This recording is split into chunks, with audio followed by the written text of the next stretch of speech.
Do you know why Japan is one of the most impressive world powers on the planet? It's not because they were born with a special talent. It's not because everything was handed to them. It's because laziness doesn't exist in Japan. Well, let me correct that. Laziness does exist, but they don't treat it like something normal. They treat it like what it really is, a disease. A disease that kills you slowly, that steals your dreams, that turns you into a ghost that breathes but doesn't live. I'm already drunk. And here in Latin America, do you know how we treat laziness? We celebrate it. We justify it. We romanticize it. We say things like, I'm tired, I deserve to rest, I don't feel like it today, I'm just not motivated. And while we continue to make excuses, we continue to sink deeper and deeper into mediocrity. And then we ask ourselves, why are other countries outperforming us? Why are others advancing while we remain stagnant? And the answer is simple but painful. They work while we make excuses. I was born in Colombia but raised in Japan. My father is Japanese, my mother is Colombian. I have lived in both worlds, seen both cultures, and experienced both mentalities. Let me tell you something that may hurt but that you need to hear. The difference between a culture that progresses and a culture that stagnates is how they treat laziness. In Japan, if you are lazy, you are an embarrassment, not to others but to yourself. In Latin America, if you are lazy, you find 1,000 friends who will justify you. Relax, we are all tired. Rest, you only have one life. Don't stress so much, and those friends are killing you with their misunderstood compassion. Today I am going to share with you the 7 methods that the Japanese use to treat laziness as the disease that it is. And I warn you, these are not gentle methods. They are not nice words of motivation. They are harsh treatments for a deadly disease. Because let me ask you something, how many dreams? How many dreams have you killed with your laziness? How many opportunities have you let pass you by because you didn't feel like it? How many times have you said, tomorrow I'll start, and that tomorrow never comes? Laziness is not harmless. Laziness is the cancer of your potential. The first Japanese method is called Ichigo Ichi. It means once, one encounter, or more simply, this opportunity will never come again. The Japanese live with the awareness that each moment is unique and unrepeatable, that this morning you're wasting in bed will never come back, that this day you're throwing away because of laziness is a day you'll never get back. They don't procrastinate because they understand that procrastinating is robbing you of your future. I remember so much when I arrived in Japan with my mother. I was 8 years old, and we were very Colombian, relaxed, easy going. We'll do it tomorrow, we'll do it later, not now, later. My father looked at us with a mixture of confusion and horror, and one day, he told me something that left its mark on me forever. He said, Kenji, in Colombia, you say tomorrow. In Japan, we say now. It's that simple, a forward-moving nation versus one that lags behind. And as a child, it bothered me. I thought my father was too strict, too demanding, too rigid. Why couldn't we be more relaxed? Why did everything have to happen now, immediately? But today I understand. Today I'm grateful. Because Ichigo's now mentality that this opportunity won't come back is what has allowed me to achieve things that I myself didn't think were possible. So the first method to cure your laziness is this. Every time you feel lazy about doing something, repeat this. This opportunity will never come back. This moment is unique. And get up, move, take action. Not tomorrow, not later. Now, because time is all you have. Tomorrow is an illusion that lazy people use as an excuse. The second method is called Kaizen, but applied to your personal life. Kaizen means continuous improvement. The Japanese believe that you don't have to make giant changes, you just have to improve 1% every day. Sounds small, right? 1%. But let me show you something. If you improve 1% every day for a year, by the end of the year, you won't be 1% better. You'll be 37 times better. 37 times. That's the power of Kaizen. But if you get 1% worse every day because of laziness, procrastination, doing nothing, by the end of the year, you'll have lost practically everything. You'll be almost at zero. So laziness is not neutral. It's not that you stay the same. It's that you sink. It's that you regress. It's that you die a slow death. I knew a man in Osaka. His name was Mr. Yamamoto. He worked cleaning toilets at a train station. He was 60 years old, and I saw him every day on my way to work. And he impressed me because he cleaned those toilets as if they were a sacred temple, with a dedication, with a care, with a love that I had never seen before. And one day, I went up to him and asked, Mr. Yamamoto, "Why do you clean so diligently?" "It's just a bathroom." And he looked at me with eyes full of pride and said something I've never forgotten. He said, "Young man, I don't clean bathrooms. I practice excellence. Every day I try to clean better than I did yesterday. Every day I look for a stain I didn't see before. Every day I perfect my technique. If I do this with excellence, I can do anything with excellence." And he taught me that Kaizen is not about your work, it's about your character. So the second method to cure your laziness is to commit to improving 1% every day. Don't tell me you're going to change your whole life tomorrow. That's a lie. Tell me, what are you going to do today that's 1% better than yesterday? Are you going to wake up 5 minutes earlier? Do it. Are you going to read a page of a book? Do it. Are you going to do 10 push-ups? Do it. 1%. But every day, no excuses, no negotiations, no laziness. The third method is called Shoshin, beginner's mind. The Japanese believe that one of the causes of laziness is that we think we already know everything, that we've done it before, that we already know the results, so we get bored. We're lazy to repeat ourselves. But Shoshin says, approach each task as if it were the first time, with curiosity, with humility, with a desire to learn. I worked in a car factory in Japan when I was 18 years old, and there was a man who had been doing the same job for 30 years. 30 years installing the same screw in the same place. I thought, this man must be bored to death inside.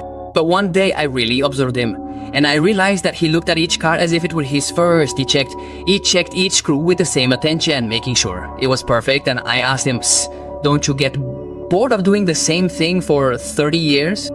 And he told me every car is different. Every screw is unique.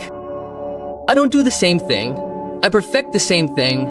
And there I understood that mental laziness comes from the arrogance of believing that we already know. When you adopt Shosen, when you recover the beginner's mind, everything becomes interesting again. Everything becomes an opportunity to learn. And when something is interesting, laziness disappears. So the third method is this. Before doing any task, especially the ones that make you lazy, say this. I'm gonna do it as if it were the first time. I'm gonna find something new. I'm gonna learn something. And do it with that attitude. You'll see how laziness evaporates. The fourth method is gamen, which means perseverance with dignity, discipline. The Japanese don't believe in giving up. They don't believe in saying, I can't. They don't believe in laziness as an excuse. They believe in gamen, in enduring, in persevering, in moving forward, even if it's difficult, even if you're tired, even if you don't feel like it, because your desire doesn't matter. What matters is your commitment. And here comes something strong that I need to tell you. In Latin America, we have confused self-care with complacency. We have confused rest with laziness. We have confused respect for our emotions with being slaves to our cravings. And that is killing us, because it turns out that we never feel like doing what we have to do. We never feel like working hard. We never feel like being disciplined. We never feel like sacrificing ourselves. So, if we live governed by our desires, we will never achieve anything. The Japanese do not ask if you feel like it. They ask if you are committed. And if you are committed, you do it. Whether you feel like it or not, tired or rested, motivated or not motivated, you do it because you said you were going to do it. And your word is worth more than your comfort. I had a martial arts teacher in Japan who made us train until we literally couldn't do it anymore. And I would complain, Sensei, I am tired. Sakem. And he would look at me and say, Kenji, tiredness is mental. Pain is mental. Laziness is mental. Your body can do much more than your mind believes. Show your mind who it is. Commands. And he kept us going. And he was right. When I thought I was finished, I was still going. When I thought I was gonna collapse, I didn't collapse. It was my weak mind trying to protect me from the discomfort. But growth lives in discomfort. So the fourth method is to practice laziness. When you're tired, when you don't feel like it, remember this. My desire doesn't rule me. My commitment does, and do it. Without drama, without complaints, with dignity. Like a samurai facing the battle, even though he knows it's going to hurt. The fifth method is called Saisaiton Seiso. The 3 S: order, organization, cleanliness. The Japanese believe that your external environment reflects your internal state.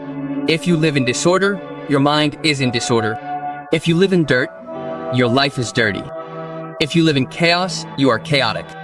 And that disorder breeds laziness. Because in disorder, everything feels overwhelming, everything feels complicated, and when something feels complicated, you are lazy to start.